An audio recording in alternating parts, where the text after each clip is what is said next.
Hey folks, it is my privilege to introduce to you the following video clip. It is my friend and missionary, Brother Howard Helwig.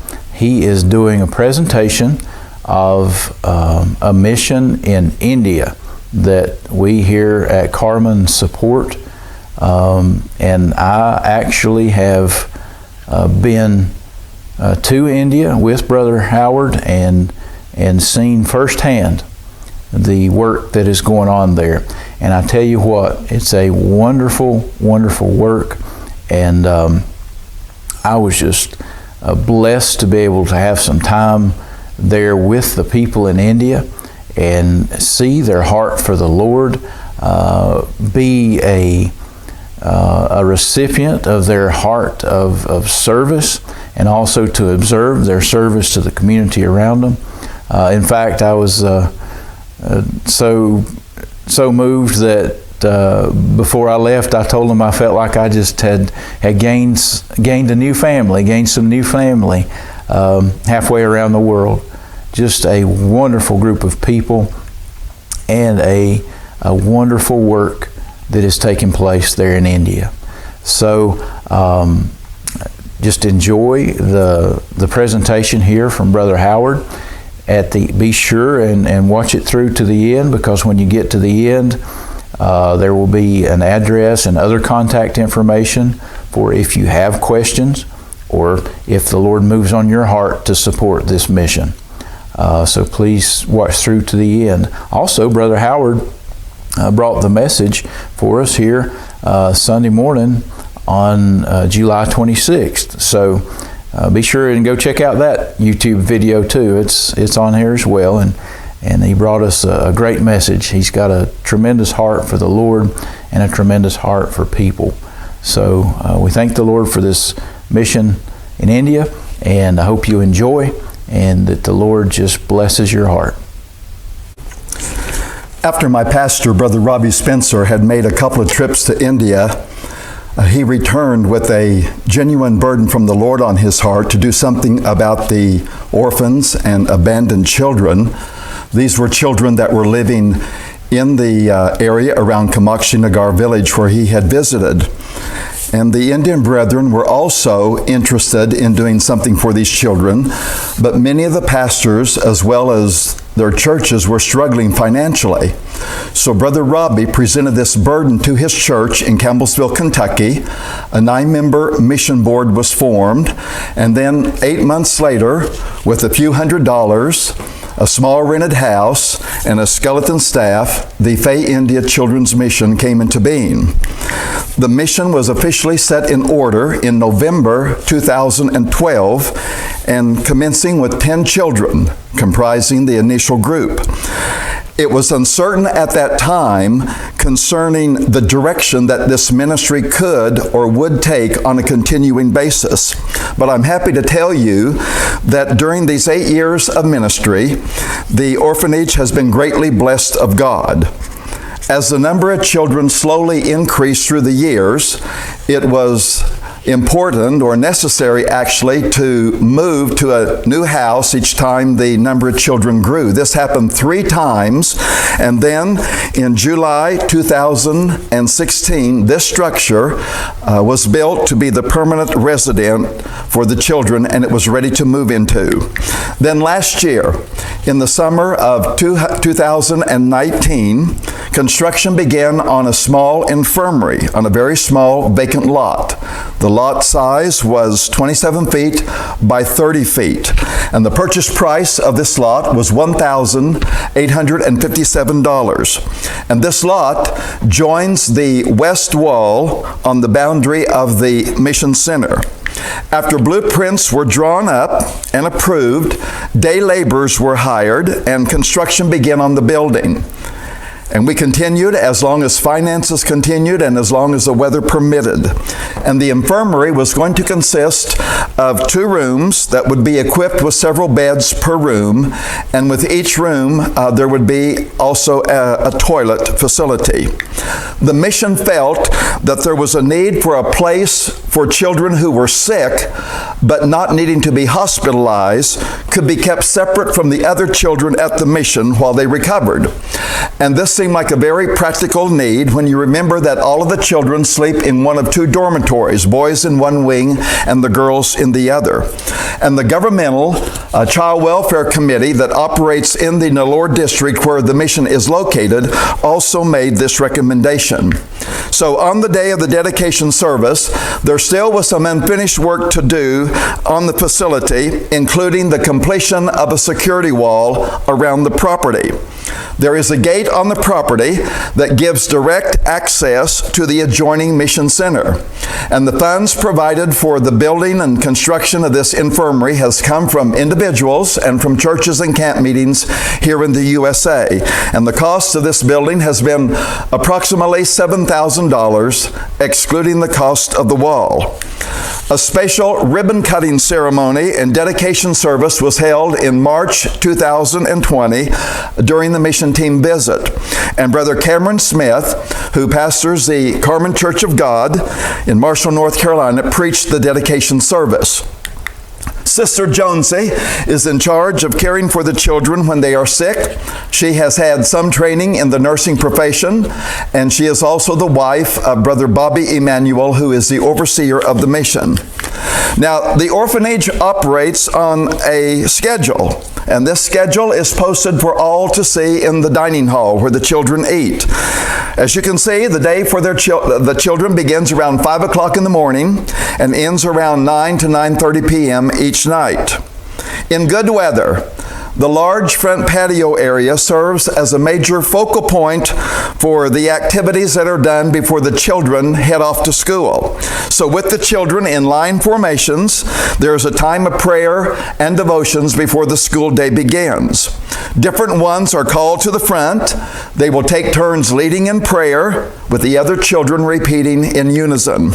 And there's also a time of singing during this time of gathering on the patio. They love to sing. They always seem ready to sing one more song. Also, in getting the kids ready for school, Indira, who is the tutor, she's going to apply powder to the face of some of the younger children. This is going to help prevent heat rashes while in the hot buildings. And then Ramesh, who is the ICM or orphanage director, he will check for head lice on various children, and if needed, he will apply a liquid treatment. Then it's time for breakfast. This menu shows what is being served for breakfast, lunch, and supper every day of the week. All the meals are served in the central hall of the dining room there on the ground floor of the mission center. There are 2 full-time cooks, Kavita and Mariyama, and these 2 ladies work 7 days a week. And Indira, who is the tutor, will also help generally in serving the food. Each child sits on the floor while eating, and no one, absolutely no child, is to start eating until everyone has been served, and then prayer has been given to thank God for the food, and the children can have seconds. When they're done eating, each child is responsible for rinsing their own plate and cup, and then they give these vessels to the cooks who will do the final washing. After breakfast, the children split up into 3 different groups: preschool, elementary, and high school, as each prepare to go to their respective school. Now, all 3 of these schools are located in Kamakshi Nagar village, and each of them is within walking distance of the mission center. For some time, it has been the desire of the mission to begin a bilingual school for the children to attend. Now, Telugu would be the official language, which the children already speak. English would be the secondary language. So Paperwork was put in order. The government permits were secured, permitting the school to begin operation. A house was then rented for the mission to hold this school in, and the first phase of this school commenced with 2 preschool classes that began in July 2019. The desire and the goal is to, at some point in the future, purchase a piece of property where a permanent school facility could be built. At the present time, there are 17 children of various ages that are in these preschool classes. The age of some of the children is unknown. And for others, there has been little exposure to formal education because of the type of environment that they are coming out of.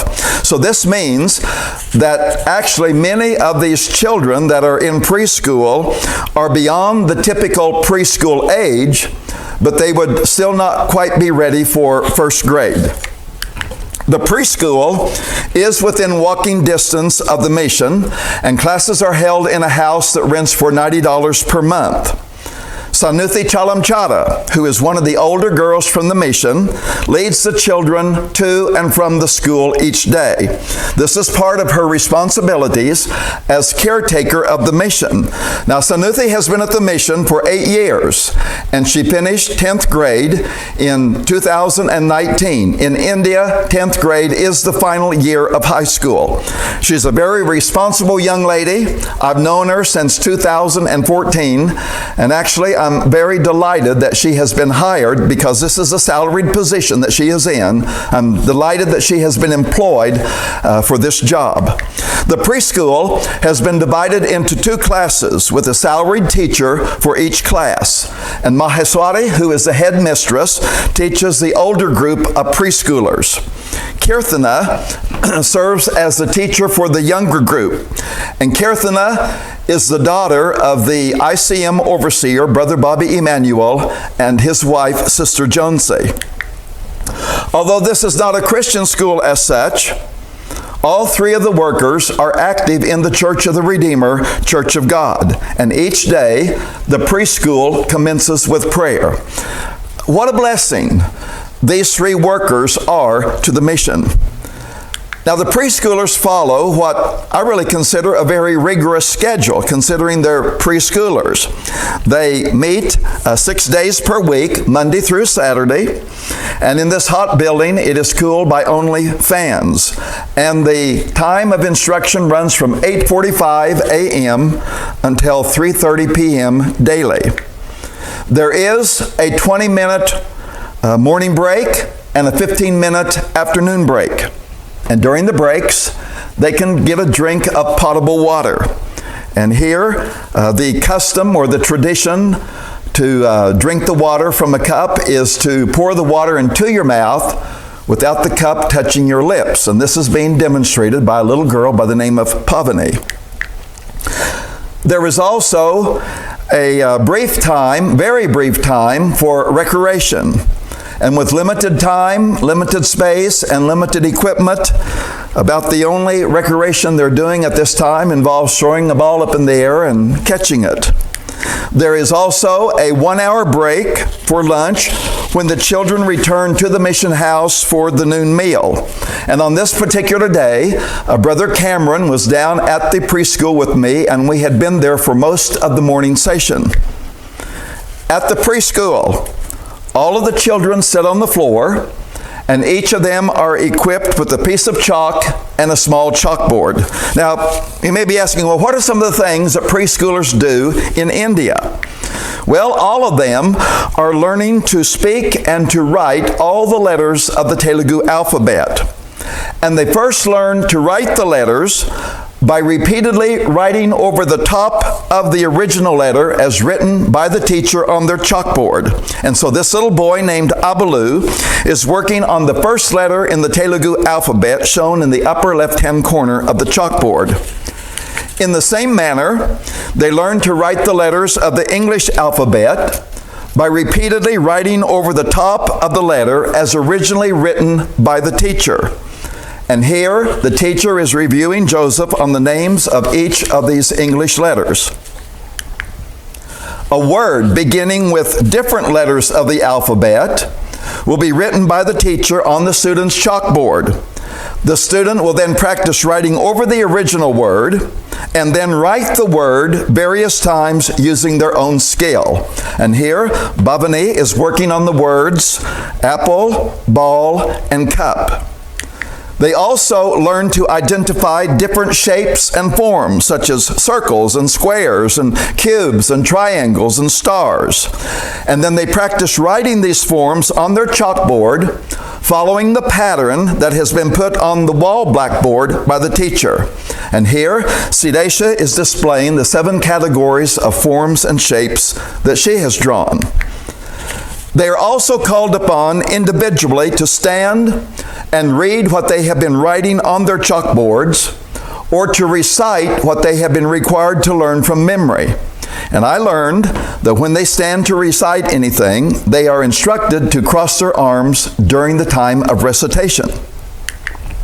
Now, at 3:30 p.m., the preschoolers return back to the mission center, and they're soon joined with the elementary and high school students who are returning back from their separate schools. And at this time, the children will have an afternoon snack. It will consist of milk with Horlicks, and they'll get a cookie or a cracker. Horlicks is a malted-based nutritional supplement that is added to the milk. During the break, they'll spend some time sitting around in small groups discussing, among other things I'm sure, all that's happened at school on that day. And since their free time extends to about 6 p.m., they will have time to engage in various activities. So some of the older boys will usually go to the adjoining courtyard at the Church of the Redeemer, Church of God, and spend some time playing volleyball. A small group of girls, well, they may spend some time taking turns jumping ropes. And I've seen some pretty fast rope jumpers in the group. But what was especially intriguing to me was some of the younger kids immediately went to the gravel pile. They got a handful of gravel. They returned to the patio area, formed little groups, and just practiced throwing the rocks up in the air and catching them. As I said before, the kids love to sing. So as it got near to the time for the evening study hour, which begins at 6 p.m., held outside on the front patio, some of the kids wanted to do a little singing before study time commenced. So this entire group of preschoolers got up and sang impromptu an animated song in Telugu. Then some of the older boys formed a quartet and sang their action song in Telugu. And all of the kids love to learn to sing English choruses. They've been taught several. They have learned to sing Rejoice in the Lord Always. And again I say rejoice, and they have learned to sing this song in rounds. They're very quick to catch on, and they are rarely bashful about singing. After a long school day, the children still have about a 2-hour study time, which is held outside on the front patio if it's not raining. And this is under the direction of Indra, who does the supervision of this study time. During this study time, all kinds of activity is going on depending on what school grade they are in. For example, the name of this little boy is Narasimha, and he is showing me the story that he is reading in Telugu for his 4th grade class assignment.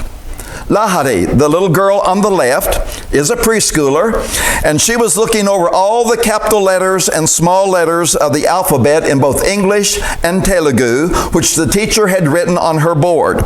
Raja, who is on the right, also is a preschooler, and he has worked hard on learning to write his ABCs in both capital letters and small letters in English. And I noticed he's done a real good job, except he is missing the small letter D and E, and he has turned the small letter F backwards. Other than that, he's done a really good job.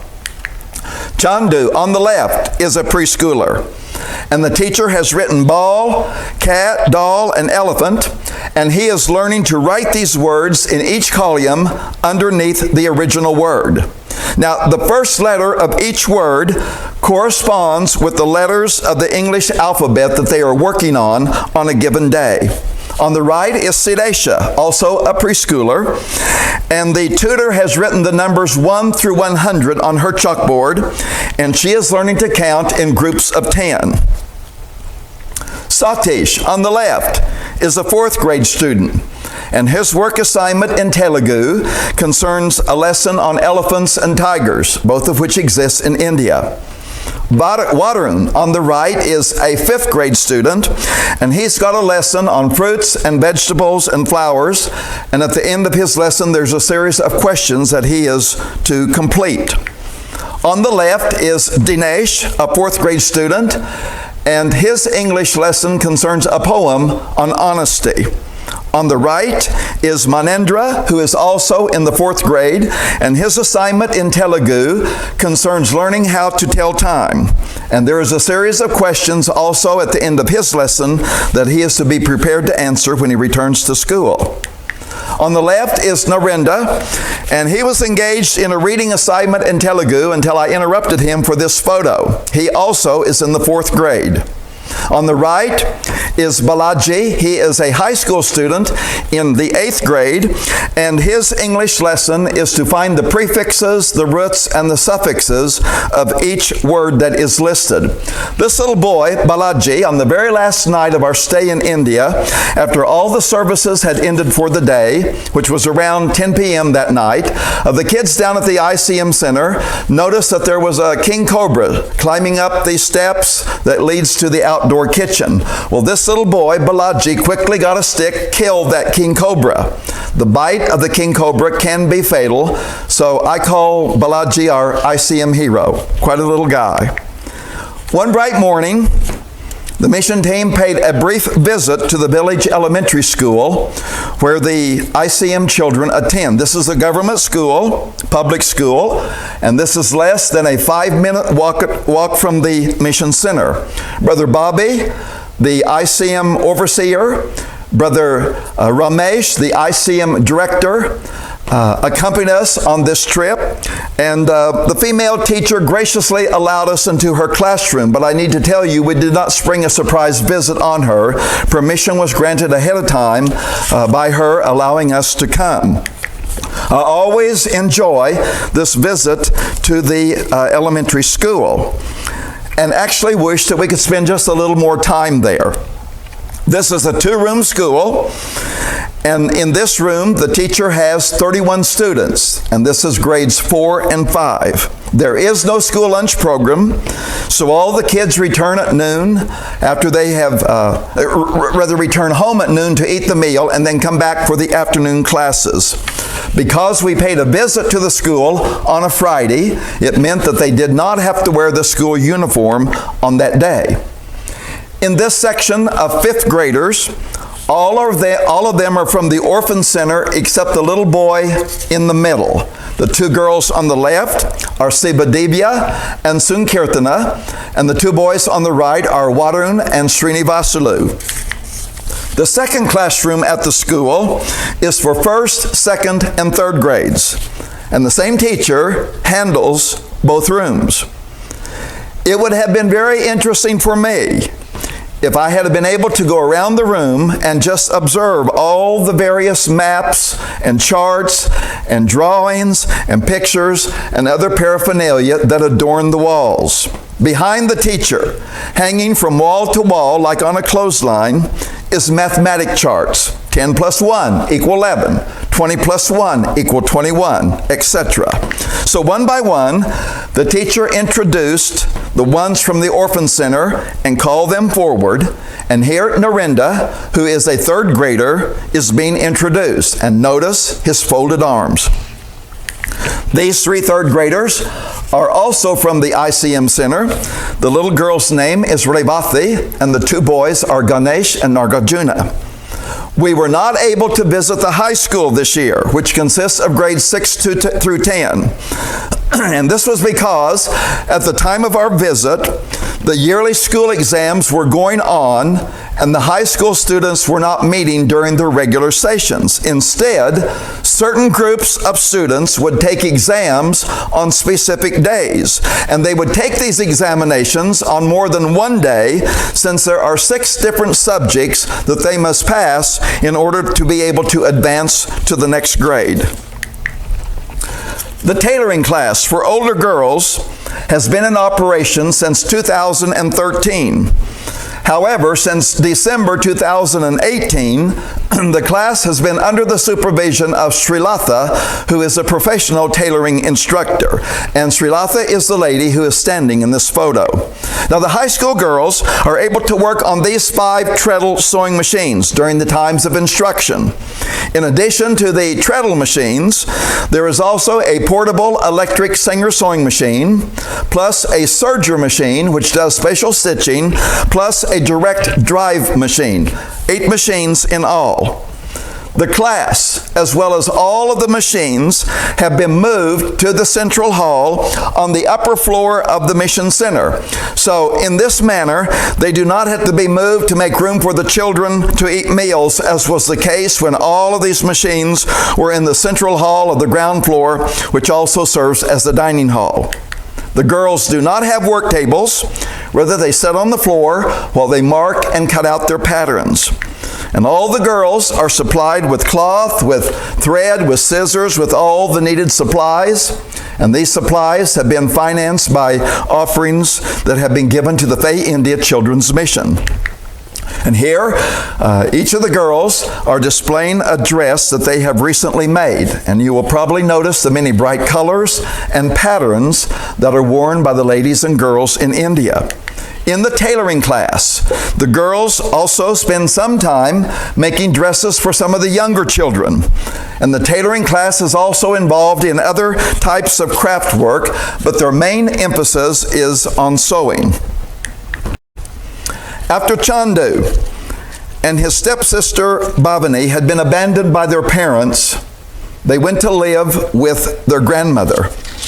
She was a very poor widow, earning her living as a servant maid in a house. And so they were living in a small hut on the bank of a drainage canal. But to repair the drainage system, the government forced out really, all the families that were living there, and all these families became homeless. And through this, the grandmother lost not only her hut, but also her job. They moved away to another place. They ended up having to sleep in the bus stations or the railway station and beg for food day by day. The diet of all of them quickly became very poor. And the grandmother was greatly concerned about her inability to care for these 2 little ones. It was through some pamphlets that she came to know about the Faye India Children's Mission. And so in July 2019, both children were received into the Mission Center. Today, both of them are in preschool. In this photo, Chandu has the look of nobility, as if he is a prince in the making. He was reserved, he was very attentive, and he often looked as if he was in deep thought. And I frequently wondered how heavy of a burden he was carrying for the traumatic things and experiences that he has already been through in his young life. His stepsister, Bhavani, has eyes that sparkle, is outgoing, and an eager learner. And I believe that these 2 children are greatly blessed, as well as all the other children, to each be at the Mission Center, in spite of the sad stories that each of them could tell us on what made it necessary for them to be received into the mission. In order to help me better identify the children and be able to put a name with a face, I asked Kirthana, who teaches at the preschool, if she would write the names of each child on their chalkboard and do it in Telugu and English, which she graciously agreed to do. And then I took a picture of each child. On this day, Uday Kiran was in the 10th grade, and the young girl, Yoti, was in the 9th grade. After each child's picture was taken, they got to see their photo on the digital screen of the camera. It was like school picture day.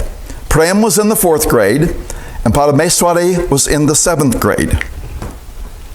Samuel is in preschool, and he's the class clown and adored by all. Anjali also is in preschool, and her trademark seemed to always have a genuine smile. All total, there were 49 students that were photographed, as that is the number at the mission at the time of our visit, but this number does fluctuate.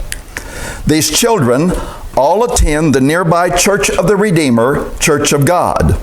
This photo was taken from the rooftop of the Orphan Center because the two facilities have adjoining property separated by only a security wall. On Sundays, all the children gather for Sunday school, and village children also come for this time of instruction. On regular Sundays, Ratnama and Kirtana do the teaching of the class. But during the mission team visit, Brother Glenn Dryden preached a message, and Kirtana served as the interpreter. He also taught them a song or chorus in English, which he has done on previous visits. They learn quick, they sing well. A second message at the Sunday school class was preached by Brother Cameron Smith, and Kirtana also did the interpreting for him also. Different groups of children will sing during the Sunday school hour, and here 4 girls from the mission take their turn: Sanuthi, Revati, Mamata, and Sivadivya. These 2 pastors were a tremendous blessing during the 2020 mission trip. For Brother Glenn Dryden, who pastors the Community Church of God in Dunlorin, Virginia, this was his 7th trip to this area of India. For Brother Cameron Smith, who pastors the Carmen Church of God in Marshall, North Carolina, this was his 1st trip. And for me, this was trip number 4. And personally speaking, I believe it was the best one. But all of them have been quite thrilling. Brother Cameron and Brother Dryden were both instant in season and out of season, and ready to preach and minister in various settings. And these settings were varied, including church services in 7 different villages. There were 2 outdoor water baptismal services with a total of 66 people baptized. There was prayer for numerous individuals following the outdoor camp meetings and the church services. There was a spatial outdoor preaching service for some lepers, and monetary and food provision supplies were also given to them. Now, the lepers are helped periodically throughout the year. The 2 pastors also ministered at an all-day pastors' meeting. And throughout the year, these pastors gather 1 day every month for a day of preaching and prayer. On another day, there was a special preaching service for the widows who came from the various churches of God in the area. There was also a midday service held for the abandoned people in the area where they live, which is along a drainage canal. They live in 1-room huts, dirt floors, no electricity, no indoor plumbing. A meal for them also followed the preaching service, as well as giving out supplies of rice. The work of the Lord in India, like here in the USA, is far from reaching a saturation level. The fields are ripe for harvest there and here, but more workers are needed. So feeding the children, clothing them, and educating them is important, but we must not neglect the greater need, and that is introducing them to the gospel of the Lord Jesus Christ. We must not forget that eternity awaits all of us. And how would we ever explain to the Lord why we neglected to feed them the Word of God? I believe that the seed of the gospel that is being sown and that is being watered in the lives of these orphans is bringing forth fruit, bearing fruit. I believe that because God's word does not return void. Through hard times or times of peace, the gospel is always the power of God unto salvation to everyone who believes. So thanks to anyone who has prayed for or given monetarily to this outreach or may do so in the future. You have blessed this mission. In fact, The Lord has greatly blessed the Fay India Children's Mission, and I am pleased to be affiliated with it. Thank you.